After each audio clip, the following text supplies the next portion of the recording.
সকালে চটজলদি বাচ্চাদের টিফিন দেওয়ার জন্য এই হেলদি রেসিপিটা চটপট দেখে নিন।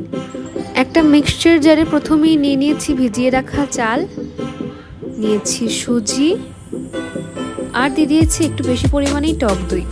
এরপর খুব ভালোভাবে একটা স্মুথ পেস্ট রেডি করে নিয়েছি, সেটাকে একটা অন্য পাত্রে ট্রান্সফার করে দিয়ে দিলাম স্বাদ মতো লবণ, জিরে, কাঁচা লঙ্কা কুচি, সাদা তেল।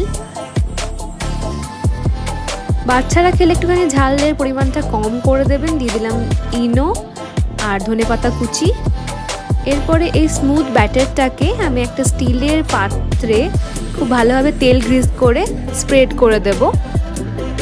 ওপর থেকে একটুখানি কাশ্মীরি রেড চিলি পাউডার আমি ছড়িয়ে দিলাম দেখতে সুন্দর লাগবে বলে।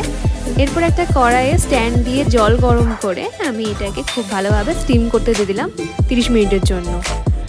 এরপর একটা তড়কা প্যানে তার মধ্যে দিয়ে দিয়েছি সাদা তেল, কারি পাতা, কালো সর্ষে, কাঁচা লঙ্কা, অল্প একটু লবণ।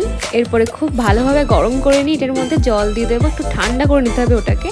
এরপরে যেটা স্টিম করতে দিয়েছিলাম সেটা কিন্তু একদম রেডি হয়ে গেছে। ওটাকে ভালোভাবে কাট করে নিয়ে ওপর থেকে আমি তড়কাটাকে ছড়িয়ে দিয়েছি। বাস রেডি হয়ে গেছে আমাদের হেলদি ব্রেকফাস্ট।